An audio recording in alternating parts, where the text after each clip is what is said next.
Episode 1, take one. Episode 1, take one, and probably the only. All right, I'm just gonna get this. I'm gonna get this poured on audio because it's gonna be great sound. It is going to be a good sound. Cheers. I got some wine. My dad's got a little mocktail going on over there. So, today we're going to dive into 70s movies. That's right, Al. And it's not the first time people have discussed that, but we have an interesting vantage point in that both of us, 30 years apart, age-wise, experienced those films at the same time. Yes. In our lives. Because obviously when I was a teenager, those movies were all new. Mm-hmm. And I saw them in the theater. Not all of them, obviously, but a huge chunk. So anyway, listen, 1970s is an era that's been talked about ad infinitum, especially in American film. It's like actually probably, it's almost a cliche and comedic at this point how many books have been written about the topic. Yeah. I mean, I'm looking behind you on the bookshelf and... I have several. Yeah, me too. I mean, it's great, but it's like we're not going to be breaking new ground in terms of analysis or criticism. I think our approach and what makes our take on it unique is the personal angle. And 100%. like you said, Al, you know, the biggest, most interesting thing for the two of us talking about these films is that we both got to experience them at, you know, relative to our course in life at the same chapter points. So it's like when you showed them to me first, I was the same age that you were when you first saw them. Exactly. And now revisiting them, I'm about the age you were when you showed me, which is a crazy thing to think about. Well, yeah, but closer to that than I was at that age. Yeah. You know what I mean? So yeah, we should set the stage. Yeah. At that point, I mean, I was a working filmmaker as a picture editor and loved it, still do. But at that time, I knew I was going to be directing the following year, and this was when I was on CSI. Crime scene investigation. Part of it was your interest in movies. The other part was my wanting to kind of just reignite the initial sort of excitement I had about wanting to make movies. So we went down this rabbit hole of starting to watch. It actually coincided with that. There was a documentary, a Martin Scorsese documentary that aired right around then that we watched together. I forget what the actual title A Personal Journey with Martin Scorsese through American Movies, 1995. We'll link it in the post. Yeah, and he made a point of like, these are his favorite movies. Anyways, that was our jumping off point. And some of the ones that came up in there, and obviously his films too, that were out in the 70s, got us thinking about like, well, we should start looking at some of these together. And I was actually nervous about revisiting some of these because when I saw them, I was a teenager. Yeah. And you know, they left a big impression on me, but the one thing that kept crossing my mind was, what if they don't hold up? Yeah. And we're sitting there and watching these films and they don't. If I could briefly interject though, at that age, I think, you know, I was just beginning to peel away the onion layers of like what movies were to me. Because for me at that point, the height of cinema was like, you know, Jurassic Park 2, which is still a fucking great movie, but it's like, you know, I think I was ready for like, I wanted some weird shit, whether I knew it or not. Like the weirder, the better, because I think at that point, my vocabulary and my knowledge of it was still expanding to the point where I was like, oh, whoa, you can do that. Like, this is great. Like, you know, so in a way, some of the, imperfections of these movies in terms of how they aged is probably for the best. Yeah. And I think also some of the innocence of like your early movie going experiences are all sort of family friendly, fun. Yes. And unless you're the Manson these family. aren't super entertaining, because they are, a lot of them, but they dealt with much, you know, not solely darker subject matters, but you know, the whole idea of the antihero was really prevalent in a lot of those movies. And they weren't all, you know, they didn't have happy endings. They don't get tied up with a nice bow. Like the films do not end with the characters getting what they want. It's very much like, which, you know, sounds like nowadays it's like, well, yeah, duh. There's, you know, everybody's doing that. Yeah. Again. But I think, I mean, you can give more historical perspective to this, not in some ageist sense, but it's like, that really was like revolutionary to be like, oh, like the guy dies at the end. Like that had a more dramatic impact on audience members at that point, because so much of what had been shoveled to them prior to that was really kind of uniform. Although in a sense, the two of us were talking this morning, getting ready to do this, and we were going over, Danny had made a list of films that he felt fell within that genre of like, what is a 70s movie? What is a 70s movie? But a lot of them we realized go back. I mean, we were talking about White Heat today, the Jimmy Cagney movie. Mm-hmm. I mean, you couldn't get darker and with a more bleak ending than that. Yeah, or Kiss Me Deadly. Kiss Me Deadly. Ralph Meeker. Yeah.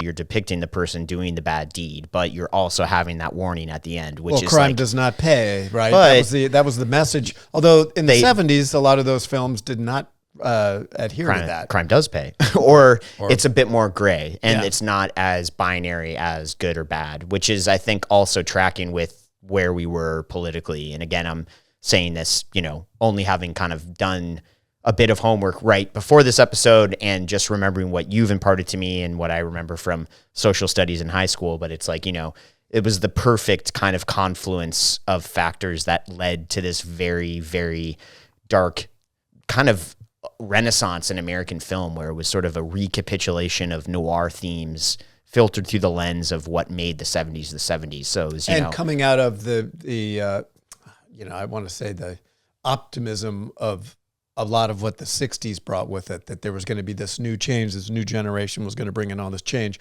And this has been talked about, in books and everything. This is where we're not breaking new territory. No, but that was the other thing. It's like, it sort of basically put a bow on what I would consider the end of the 60s idealism. Yeah. There's that great phrase. Was it you or I hope it was me. No, I'm just trying to remember. Yeah, it was you or Mark Baldwin, for context, we'll have him as a guest on the show. He's another very talented documentary filmmaker and editor who's worked with my dad. Great guy.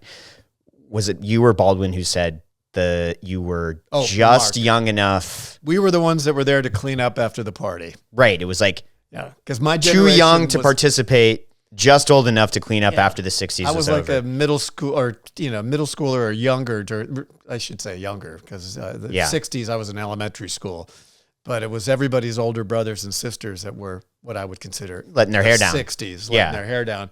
And by the time we got old enough to be there, the Mansons had already spoiled that party.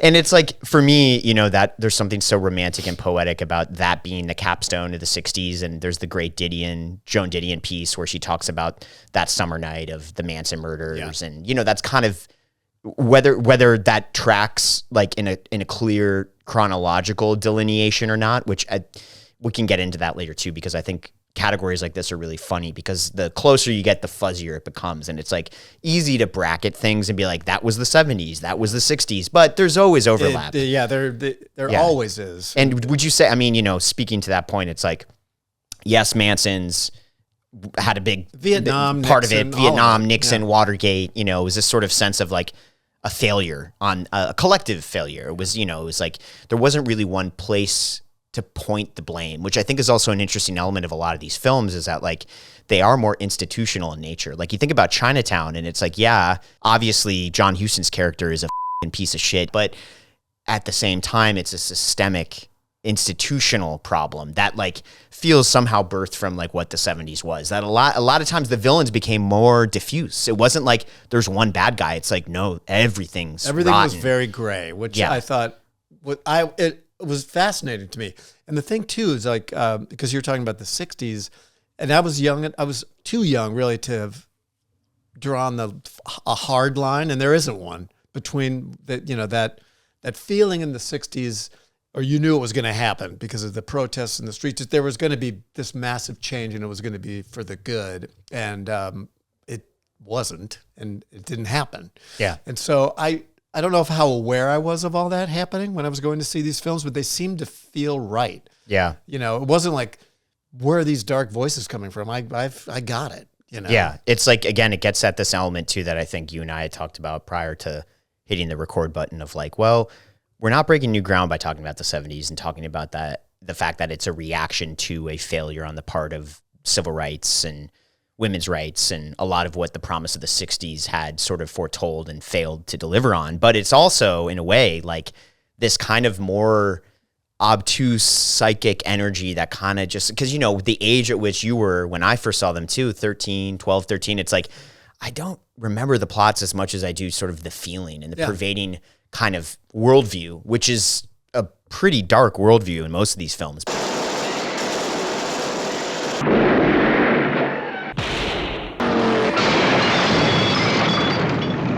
But it has a power to it that kind of somehow connects or jives with what you've got. Yeah, in your head, and right? Like, it's funny because when I showed those to you, we watched them together. It was the first time I really had seen, other than like the, Chinatown I'd seen over the years. well, it was also harder to see him before. It was harder to see them. Because, this was also the flowering, which we also talked about, of at-home media, DVDs, like being able to order these things on Amazon for the first time. Like when Amazon was still kind of just like, ooh, this new Danny thing. and I would watch we started with the documentary and we go, we got to see that. So we started a brief note on that too. The structure of the Scorsese doc, which is amazing. And he's done follow-ups, I think, where he updates it. Yeah. But this it's almost like a lecture series where the syllabus is kind of printed for you. And every time he'll bring a film up, they cut away to it with accreditation, title, date, year, all that stuff, director. So he's also very forthcoming about sequences that he just stole from. And what artist doesn't? Yeah, homage. The difference is when it goes through Martin Scorsese's brain, it comes out differently. And I like to think the same thing. I've stolen things. Well, there's a great Paul Schrader quote too, which is like, everyone steals from everyone now. It's all been done before, but you got to go steal from the fruit stand down the street or the block that nobody thought about. It's like you're recombining elements, but it's about your references and the Rolodex that you're bringing to the table that makes it different. And of course, how it passes through your mind and how it's recontextualized. Yeah, actually, I've got a story to tell on you, because I don't know if you remember this or not, but it was one of the earlier films when you were starting to shoot stuff and cut little shorts and things. Yeah. Yeah. And you were making a movie and you were struggling with, you said, you wanted to come up with I want to shoot this thing. I don't want to have any shots over the shoulders or close-ups. I have to come up with something else. And you were really racking your brain trying to reinvent the language of cinema. And I kept saying, well, Dan, it's like, they're like words. If the words aren't different, it's just how you organize them. And that's just the language of cinema. There's a way to tell a visual story. And I admired the fact that you wanted to break new ground, but sometimes you don't have to do that, True. Use the tools at your disposal and then make them your own. Yeah. And that's how you break new there's ground. plenty of filmmakers in that wheelhouse. Oh no, our logo went away. Can we get the logo back? Oh, thank you. Logo is back up. Anyway, you talk about recontextualizing, you talk about trying to change the language of things. And a lot of what the 70s, I think, attempted to do, at least from my eyes, was turn things that were tropes or familiar genre territory, familiar in the sense that, like, this is a generation that's looking backwards and looking forwards, where it's like they're taking a Western or they're taking a crime thriller and they're kind of running it through this lens of a new cynicism and a skepticism about what good and evil are, right? Like, I think about a movie like Vanishing Point, which I watched again last night. It's incredible. That was one of the first ones that in my mind, in my recollection, remember you showing me that was like a 70s film. Came out in 71, so it definitely falls in the sort of chronological territory of what we're covering. But not one that you see all the time when people are discussing that era. It's gotten love. Of course, it's a cult classic now, and I think Tarantino talks about it in his book, Cinema Speculation, and they have the Vanishing Point car in Death Proof. I had the opportunity to play ship's master on the fucking Vanishing Point Challenger. They make a big deal about it. Spielberg blatantly ripped off like a lot of shots in this movie for Sugarland Express. Well, that goes back to what we were saying about, everybody can steal. He was inspired, and he says it now. I mean, it's a film that has a lot of love from other filmmakers, and I think it kind of falls in this category. Not only is it 70s film in terms of what we're bracketing here, in terms of its kind of worldview and pessimism, but it is also pure cinema in that there's very little dialogue, extended sequences of just sort of vibes, for lack of a better word. And it was visually, I mean, it was striking. Yeah. Visuals. For reference, I think it's John Alonzo, who also shot Chinatown. And, didn't he do Jaws as well? I can't remember now. Don't quote me, but I think he might have. I think I'd have to check that. I did some homework last night, and actually there's a lot of interesting things about Vanishing Point.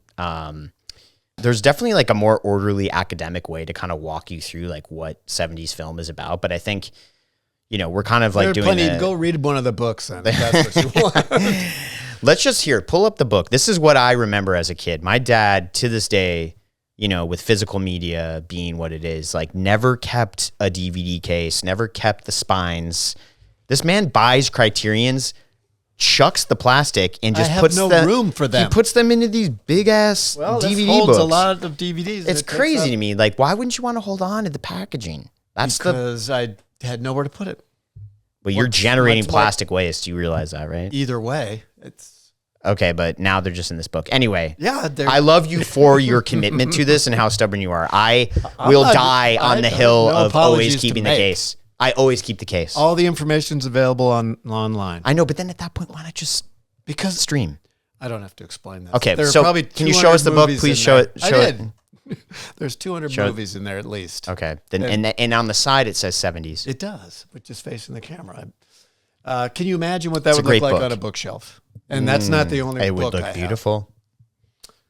I could see it. Fill my space here. It would. But anyway, this is my recollection of when you first started to introduce me to these films. We kind of dipped our toes into the Scorsese doc. For further context, we touched on this earlier, but my dad had been editing for years, was kind of in the anticipatory phase of beginning to direct on CSI, Crime Scene Investigation, the Las Vegas show, the original. Great show. The OG. The OG ran for 15 seasons. Yes. Incredible. Unheard of. You don't get that kind of a run now. So anyway. It's The Bachelor or something. Yeah, it's reality TV. Anyway, so you were preparing to direct, and correct. In doing so, you were kind of in this phase, which I understand because I feel like I have this kind of return to basics mentality too, where it's like you can go really far afield, gather different inspiration, kind of try to throw a wide net in terms of stylistic viewpoints and whatever. And then you can come back to things that like hit you when you were 12 or 13 and be like, well, what the was it about that particular thing at that point that really got me? And you can kind of look at them like, you know, a prism in the light and understand it in a new way at a different age. And so you were coming at it from that angle. I was just 12, 13 years old, seeing these things for the first time again, having my notion of cinema up until that point was literally like Spider-Man. Yeah, but you were obsessed over all those movies. Yes. I mean, you weren't just... I watched attentively. Yes. Would you say that about me as a young I would say that about you. Even, I remember when you were really You didn't have to do the Clockwork Orange things to my eyes. No. Yeah. You would. You were fascinated. Yeah. And you were fascinated by the process. Yeah.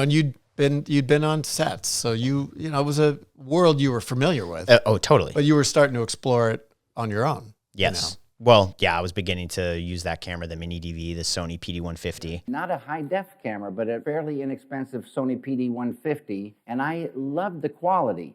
What was I saying? I'm going to refill my wine glass. Yeah, so anyways, really, I guess we're not going to go into tons of specifics about some of these films because I think that's been done to death. It's more about both of us were inspired by the same movies at the same time in our lives, but in 30 years apart. I don't know how else to put it. Yeah, that's the core of what we're trying to get to is that these films are almost like a double helix in that we kind of experience them for the first time at the same age on separate timelines, and now we're reassessing them again at relative ages that correspond to where you were at and I was at. So it's like it's kind of this cool mirrored experience. Yeah, and it's interesting too because one of the other things, talking about some of the themes in these films, it was really the first generation of filmmakers that had come out of that sort of film school or even sort of emerging film school culture. Right. There wasn't a film school really until like late 60s, I think. But my point was that those people were all watching film noirs and a lot of those films in class that we were saying had undertones of 70s movies that were generations earlier. Some of the darker films that were made, Warner Brothers noir movies, the crime films. And they were seeing all those as film students. And so, of course, that kind of vibe and mentality seeped into the work that they were doing. Yeah. That's actually interesting because I'm always fascinated by this, that like there are no strict boundaries when it comes to like genre and chronology, that like what we think of as like an era or a movement is way more fuzzy and way there are blurrier, no hard right? beginnings and ends. It's porous. It's porous. And I think it's an interesting fact on a nuts and bolts level that the generation of filmmakers that kind of defined what the 70s were about, that kind of maverick sense of like everything's gone to rot. But the people making these were very much influenced by looking backwards. And this is the first instance outside of like chasing a movie around at rep houses where you were able to kind of re-experience films. And what's interesting about that even more, if I'm going to reach even further, is that that you were allowed to do that with me in the early 2000s because these DVDs became so widely available. It's like films that prior to that, you'd have to scour the TV guide to see if they were playing. Doing that, or, right? you know, if here in LA, for me, when I was growing up, there were some, you know, there was the New Art and the Fox Venice and films that you know, theaters that showed older They're still films. around. Oh, And yeah. They are still the around. Arrow, the New But Art. that was I kind love of New the Art. only way back then, or, you know, catch them on TV. Couldn't record them yet if they were on TV, but you could watch them. And I'm sure for the film school were they usually students, panned and scanned? They were panned, yeah. For reference, panned and scanned is a style of If it's a CinemaScope film. Or right. any any wider format that had to fit to TV, they would do these things called kinescopes, where they'd literally set up a video camera recording the film, and then electronically pan zero and in scan. on who was speaking. Like it's where, you know, you get those little disclaimers ahead of VHS tapes that said this film has been modified from its original version to fit your screen. Well, they didn't pan and scan those, but they broke everything they just into broke it down. 4x3, which is why frame guidelines are actually really important. But anyway, we're getting off track.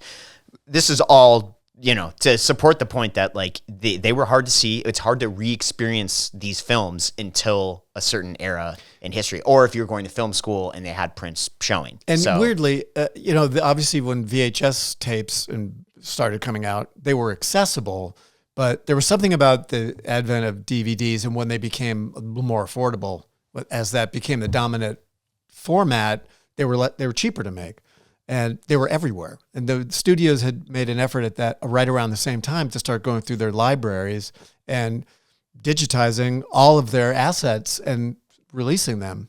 So not only were they easier to get and easier to swap in and out. If we wanted to watch part of one movie, it was like DVD goes in, new one goes out. You don't have to rewind anything. yeah. But they were also retransferring a lot of that material too. So we saw some pretty pristine versions of a lot of the movies. Yeah. Not all of them. We just looked at about, I don't know, first third of Zardoz, which is one John of the more Borman, obscure 70s movies. 74. And it was still a film transfer. Yeah. But, you know, not long after that, they were like really some pretty amazing. Well, the technology increased. I mean, it's the same thing with Vanishing Point, you know, like that got a transfer circa 2001, 2002, very early nascent DVD transfer technology where, you know, they were scanning these things, but oftentimes only at 2K max. And now it's just way more robust. The tools to be able to scan a film at 4K, 6K. Well, and what we're watching them on too. Yeah, I mean, exactly. You see these. We wouldn't have you seen see the the difference back limitations. The film itself has incredible resolution. It's just it's rescuing that in the digital transfer. And so apparently, Vanishing Point had a 4K restoration screening at the Library of Congress last year, like in March, and which is also amazing. I was looking on their website. They screen stuff all the time because they have stuff in the library where they'll restore it and screen it in DC. And I'm like, if I lived there, like, yeah, well, who wants to go there now? Right yeah, now, true. Well, the copy I have of Vanishing Point is a Blu-ray, so I wonder if that's the 4K transfer. Could be, but I think, you know, you bring up a good point too with like studios going back through the library. It's like they did have a big push, I think, with whatever technology was available at the time to be like, let's get it all onto DVD. Let's monetize as much as possible our back catalog, because prior to streaming, this was sort of the chief revenue stream, the ancillary revenue stream for studios was rentals, and they were robust. They were really robust. A lot of money. I mean, robust enough that this is a bit of a sideways take, but I think it's related to what we're talking about. Robust enough that DVD half-life of a film could be robust enough to greenlight a sequel, as in the case of like an Austin Powers, where it did an okay theatrical run, but then did bonkers sales on rentals and home video that they're like, well, we got to do a sequel, which is like, that's not a fucking thing anymore. That, like, where does that exist? There's no equivalent to that in our society because of the way the workflow is structured, the way the pipeline is structured. There's just not anything like that. No, that's true. And it's dried up a little bit because people consume media completely differently than they did even just a few years ago. Or literally a handful of years ago. I've just read yesterday that now YouTube, more people watch YouTube for whatever it is than any of the other networks or streaming services. I think I read the same New York Times article where like content creators are king, like people whatever don't it happens to be. It's not always a film. Bodes well for us. Well, yeah, I guess so. Bodes well for us. Yeah, who's going to sit still for this? Pretty well for us. Yeah, I mean, it's true. It's like you're allowed to be in your bubble. I mean, this is across media now. And again, stop me because I get on my soapbox here. We're actually a really good kind of dynamic where it's like Sherlock Watson, I think, you know, and I can Spacebar. Logo's back. Sorry. You know, I tend to expostulate and maybe reach a little too far in some of my conjecture. And I think you bring me back down to earth, being the wiser, older one. That's okay. I am older. But I'm going to reach again here. Where was I going? Oh, yeah. So I think, you know, you're seeing this across the board, right? Where it's like legacy studios have had to kind of, I don't know, like really streamline their offerings to survive this new media age. And you're seeing it with every across the spectrum, the panoply of options that people have. It's like it's all getting kind of slimmed down. And what you're seeing more and more of is that you as an individual consumer have the power to create your own little library, right? Your own canon. And so everyone's in these little canon bubbles. And by canon, I'm saying CANON, canon. The things you can, the things that you consider to be classics. You can just live in an echo chamber of that forever. And it's kind of a scary thing, but it's also like a beautiful thing where if you just want to be binging TCM film noir all day, you could do that, or you could just watch rom-coms, or you could just watch so. But you know what? Before we get onto something else, I want to jump in because I think this draws a parallel to the era that led into the 60s, which was where the studios were baffled by what the audience wanted to see. They were after Easy Rider came out, and this again has been done to death. So I'll just do it. 67 abbreviate was it. Easy Rider, right? Yeah, but they really didn't know what people wanted to see, and that's why there was that opening for young filmmakers to come in and fill that void. But now I think we're in the same place. All these legacy, I guess we call them legacy studios. Some of them aren't that old, but even the Netflix people, I don't think they know what people want to see. Yeah. And which so is you have to offer everything. They did, and they went bankrupt trying to do it. Yeah. And so now the industry is contracting, and there's a lot of consolidation, but I think they're at that point where they don't really know. There's too much. Well, also, next. I mean, again, I'm reaching here, but like it reflects a society in tumult, in chaos, in atomization, because there is no collective audience. You know, like it was one thing back in the. Was there ever a collective? I guess it was an imagination. It was an imaginary thing. It was made up. You know, because I mean, this has happened before, where film industry execs were competing with TV and trying things out like Cinerama and Smell-O-Vision. There's always been these gimmicks, and there's always been this attempt to reach the lowest common denominator. And I mean that not in a derogatory sense, but they're more trying to appeal to everybody. Appeal. And the minute you what has broad appeal anymore? What has ever had broad appeal? That's why you end up with a book like A Martian Wouldn't Say This. Yeah, it's like true.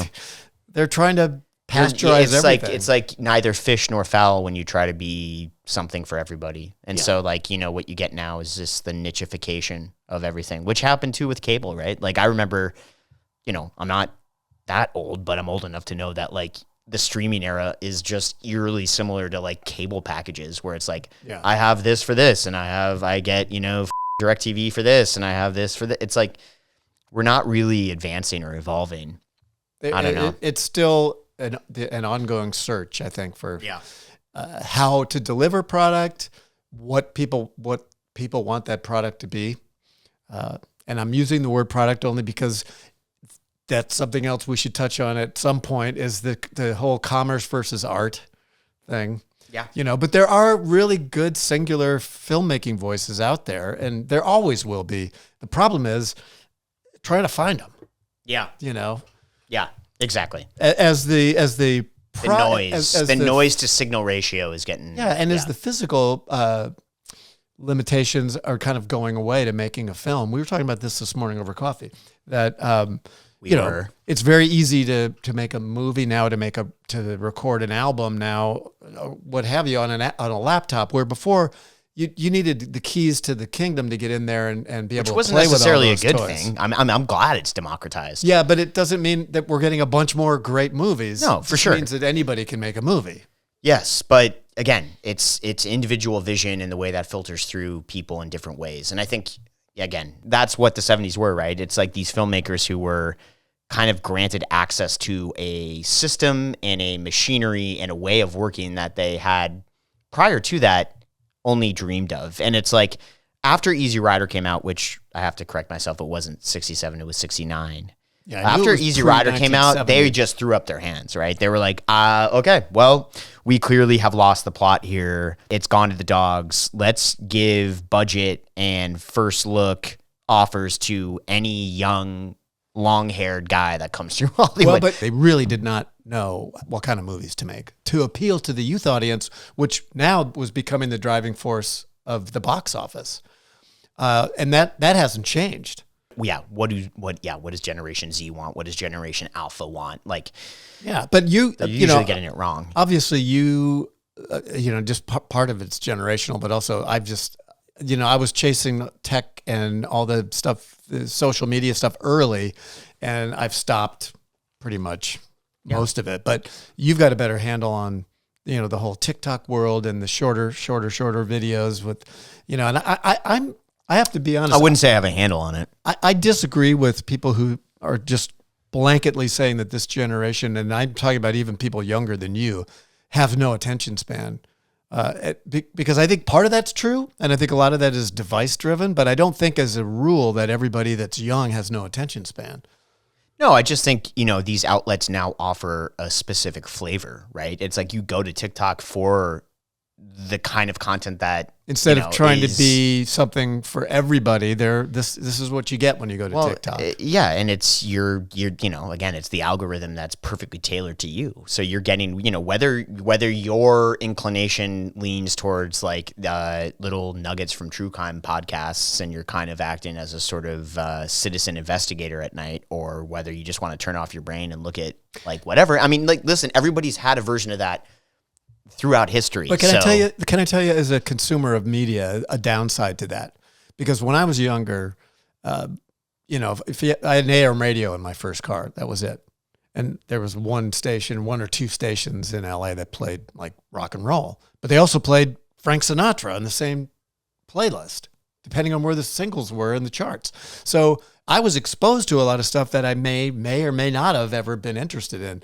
And I think that's the danger when everybody's able to go into their own silo and just watch one type of a thing. You're not going to get exposed to different art. And even on television, it's like it was just what was on. Yeah. I mean, listen, I think that's really prophetic what you just said. And I literally got goosebumps because I think like that could be a viral moment right there. Wow. No, but no, really, I can speak from experience though, because like I, as a cusper, kind of like in this world where it's like I'm definitely just like geriatric millennial at this point, but like I know enough people where like, yeah, like I'm chasing apps, I'm chasing these things, and like I want to experience other content. I don't ever want to be a Luddite, where I'm like anti-tech or anti-change. Hey, Luddites were not anti-tech. They just were anti-losing all their frippin' jobs. Yeah. They weren't anti-tech. Yeah, they're pretty anti. I mean, that the term has become anti-tech. It has, yes. But they were destroying all those machines because they were taking their jobs away. We should do an episode about the Luddites. Luddite. We'll get the Luddites out. Yeah, get the Lud out. Anyway, no, but I know what you're talking about in that, like, there's no chance for kind of serendipity or random encounters anymore. Yeah. And I think that, again, I'm always reaching, but like that does apply to society at large and like what we're going through as a culture in terms of the way technology constrains us when it's supposed to free us. But right. I would say specifically to media and your media diet, like I like going to a hotel and turning on the TV. Like that is an exciting experience to just turn on a TV and be like, what's on cable? Oh, what's on this channel? Like, oh, I'm midway through 7. I'm going to watch the rest of it. Like that is a beautiful thing to me. And like, you don't have that much anymore. And actually I would say and I blame like algorithms too, because something like TikTok, again, I'm not on it, but I would assume it has all kinds of content. Mm-hmm. And if you're getting funneled only, I don't know. Yeah. I feel like everything has cookies and they're shoving them down our throats. Cookies. No, I don't mean the kind you eat. And no, you're talking about a digital cookie. I'm talking about digital cookies. Why does everybody get a cookie? I don't know why. If you're not going to give me a cup of coffee with the cookie, I don't want it. Anyway, what were we talking about? The 70s? Yeah, but I mean, this is what this is going to be, though. All we need is a starting, just light a match, and we'll bullshit. Hey, listen, for hours. You just tell us to talk about something, we're going to go off. We're going to talk about it. We're going to go off Yeah, I mean, listen, this is a topic that I feel like could easily be like an entire season of a podcast where I have a list here. Let me read it to you. Yeah. That's like, we should refocus on some of the. it's so 70s long. films. Like yesterday I was trying to kind of winnow it down. I was trying to winnow it down to like a select few films. And in doing so, I very quickly just like went off the rails and was like, well, if we're going to talk about 70s film as we define it, like you really actually have to talk about like the year 1950 through the year 1995, because to me, at least in our eyes, like again, I think you can go back even farther. Like I'm talking those Jimmy Cagney movies. and your White Heat, you're right. Yeah. I mean, in the course of our conversation here, we've added other films to the list of what we. DOA. Yeah, you're Great right. I movie. mean, the kind of like crime spree, like Warner Brothers gangster films that preceded film noir, that preceded 70s films, are all part of the DNA of what makes these films They the are. movies. I mean, tell me how modern is the storyline for DOA, where it starts at the end? yeah, literally. I mean, although so did Double Indemnity, Yeah. One of And my favorite so films. does Vanishing Point. and so does Sunset Boulevard. Another great I film. love that movie. Okay, so no, it's a Yeah, long where's your list. wine? I'll fill it in a minute. I think have to I'm pretty reload too. good. Here's some bullet points I wrote. Fatalism, pessimism of 70s cinema. Those are big words like mayonnaise. Yeah, exactly. SAT words. Yeah. End of the 60s, the failure, the promise of peace, the way in which a pervading sense of loss and everything going to rot pervaded pop culture in that era. But then you have Sleeper. So explain that away. Well, I think it's also kind of this Although that was a comment irreverence on is also equal to criticism or disapproval, right? Like really what these films were doing, and in kind of a beautiful way, they were taking the machinery of Hollywood and turning it in on itself, right? Agreed. So, I mean, a lot of people who were making these movies would never in their right mind have been given the keys to the kingdom like this, but it's because of the success of Easy Rider and the sort of sense of just collective confusion in Hollywood that they were like, well, listen, like we've lost the plot. Someone's going to come in with a hot idea and say like, I'm going to take a bunch of 16 millimeter Bolex cameras and go shoot this in the desert. Sure. Okay. Let's do it. Let me ask you a question though, as a young person. Yeah. That there's always been a sense that the older people that are sort of running things don't know what a younger generation wants, and they're constantly looking for younger and younger people to tell them what to make. Oh yeah. And it happens in, my daughter and son, Claire and Colin, are both creative people that work in the design industry, graphic design and branding and all that. But right now their cachet is that they're young, and the people that are hiring them and paying them are thinking, we don't really know. Maybe I couldn't possibly know at 40 what people would want. I need these younger people to tell me. Yeah. Which I think is sad, but it's true. That sort of constantly chasing, a voice that gets what nobody gets what everybody wants, man. No. That's the thing. Yeah, especially now. I mean, There's it's no like secret no sauce. one has a handle on it, really. Like if you're talking specifically about like creative stuff. Like I think taste transcends age. Like I really truly believe that. If you were a tasteful person and you know what's good and you know what you like that speaks volumes. And I think that in large part is why Claire and Colin get hired too. And like we can have them on and have that whole conversation. Yeah. But the age thing is so it's kind of bullshit, because like I just really do feel that, again, it gets back to the same argument we've been having, or philosophical conversation we've been having rather, about like what are boundaries, what are brackets. Like it's all very blurry. Like you can have someone who is on paper Gen X and behaves like a boomer, or vice versa, or like, these are all marketing terms to begin with. So it's like age doesn't really track. This obsession with putting everybody in a box.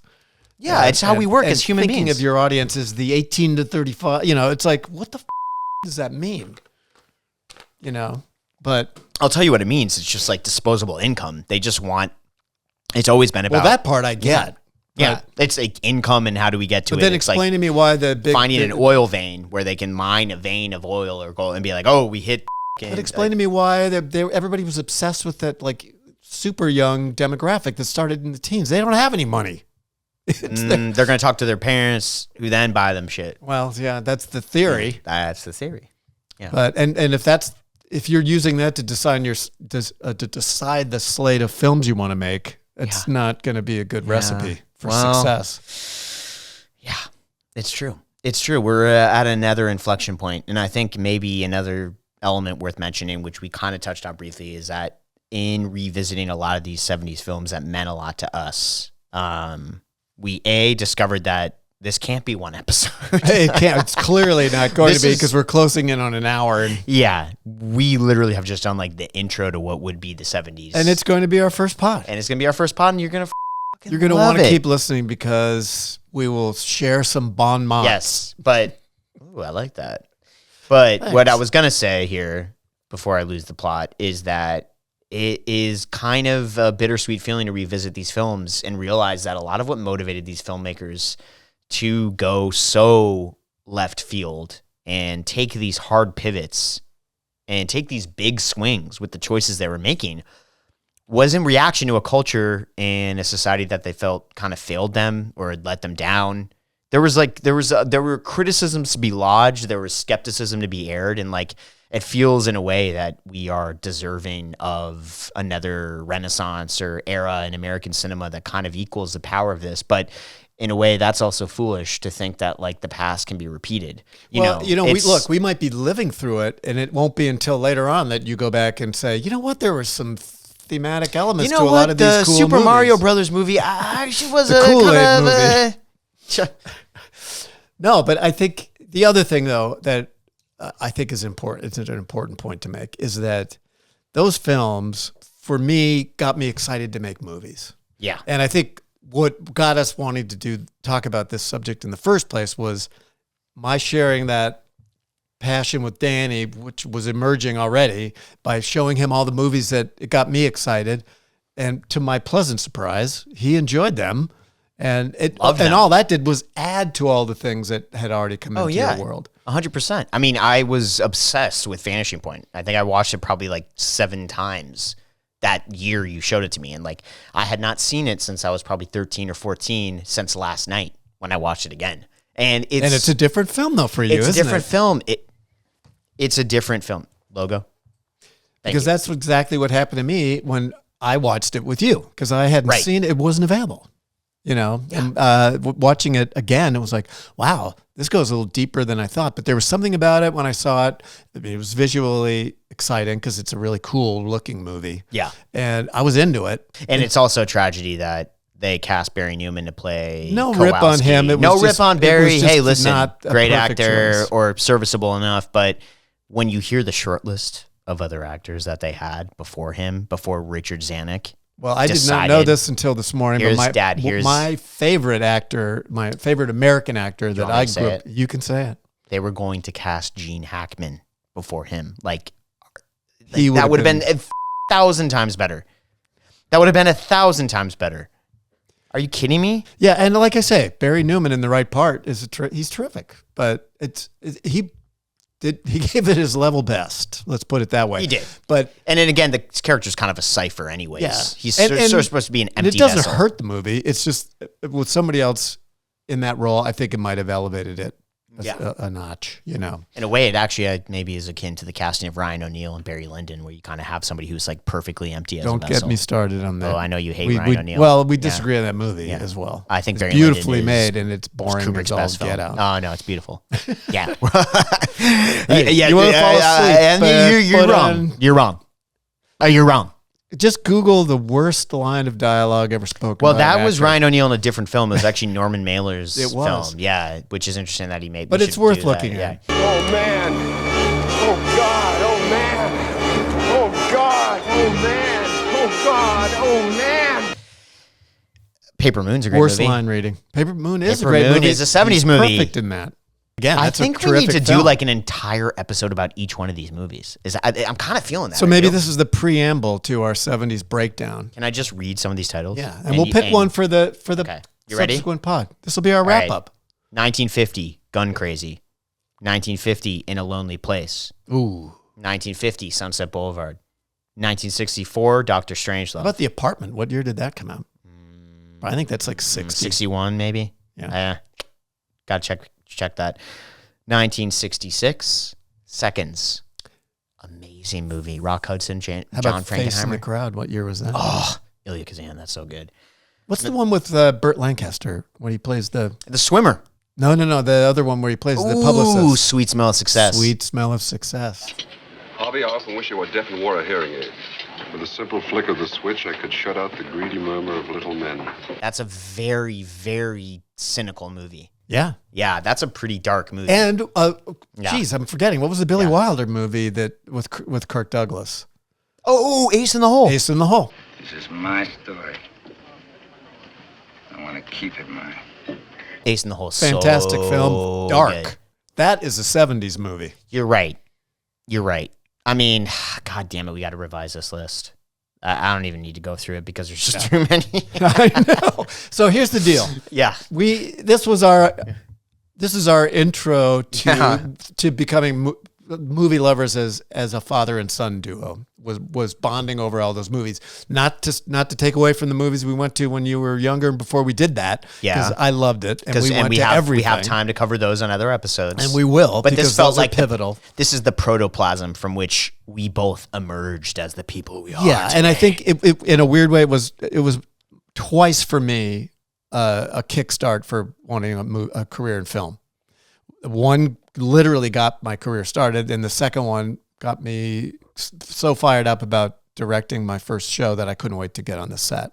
Yeah. Because I remembered how I felt when I went to see all those movies. It was like all that emotion was bottled up waiting for you to revisit it. And then as soon and as your you watch them enthusiasm again, was so, you know. Well, I know for sure. I mean, contagious. you know, I think it had a massive impact on me too, because I was able to kind of see films for the first time that felt like plot was it was there, but like it was more secondary to sort of just getting an idea or an emotion or a feeling out, which was really big for me because I think before that it felt like a really unattainable thing to make a movie and have all these moving parts, when in reality a lot of these 70s films do hinge on kind of atmosphere and vibe more than anything. Yeah. Like Clute. I'm thinking of Clute, which is such a good movie. Yeah. And it definitely does kind of work as a whodunit mystery where you have this gumshoe detective going to New York and trying to figure things out in the big city. But it's like, it's also a movie about atmosphere, and it's a movie Correct. about,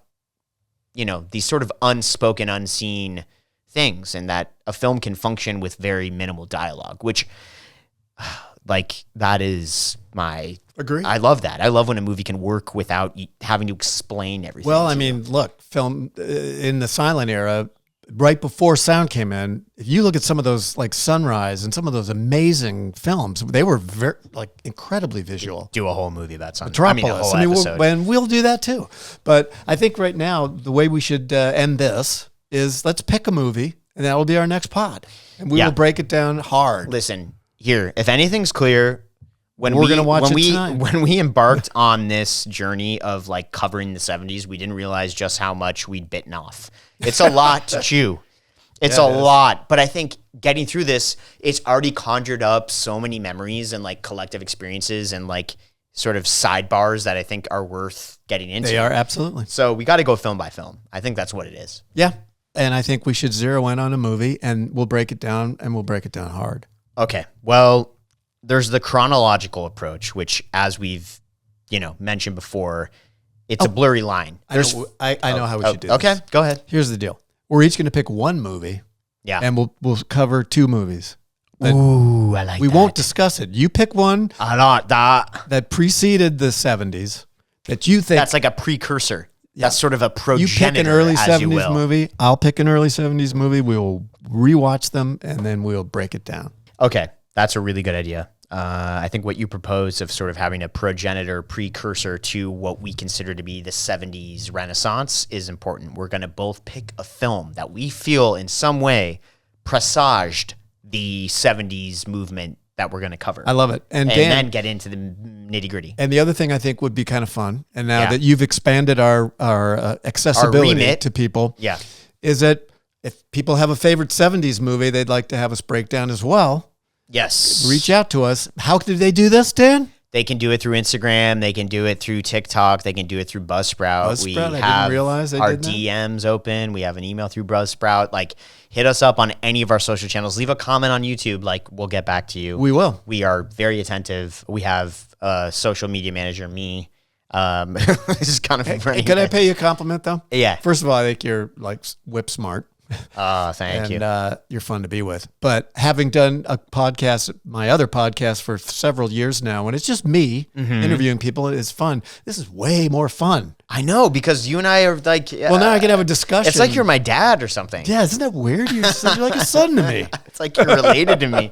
All right. Yeah. Let's close, Dan. Okay, so we're going to kick it off, our next episode, with the sort of precursors to the 70s generation. We will each pick one. We will each pick one. Independent of each other. We gotta cogitate on that and take a couple days to maybe figure out what that is. But we have time. We have a list. We're recording this still in March. Yeah. And it's not going to be out until April. I should also say we are on the side, kind of trying to, in the effort of being out there on other platforms, record ancillary material. So like today, my dad and I watched some of Zardoz, and we had a camera set up for that. So we're figuring out ways to get the material to you guys, and like we're trying to document this process as best we can. At the end of the day, it's really just the two of us kind of vibing. That's the plan. We're going to break down a movie that we each pick that we feel was a precursor to our favorite era. Well, is it? I don't know. I love the 70s movies, but it's not. I don't know if it's like my favorite era, but it's an important era for us. Like you said, I think you put it well in that, like, it is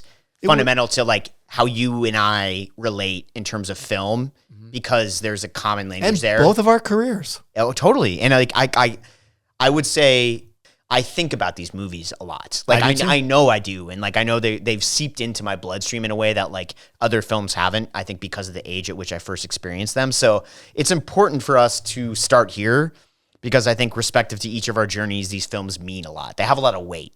They're important to us. They are important to us. And yeah. I'm going to tell a tiny little story on myself, and then we're going to say goodbye and thank That's you fine. guys. Yeah.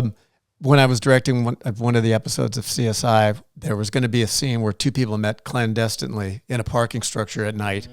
And I knew exactly what I was going to rip off. And I said, we're going to do it. All the President's Men shot. And we got a streaky filter, and it was really fun. So yes, people steal from each other. And I did it happily. Yeah. So listen, thank you so much for spending or wasting your time with us, whatever one you choose, it is, on Timecode Cowboys. And we're just excited to figure out what this is, and you'll figure it out along with us. So we want to thank you again for listening as we podcast from the foothills of Mount Wilson. Danny and Alex Smythe saying goodbye from Timecode Cowboys. Timecode Cowboys. Adios.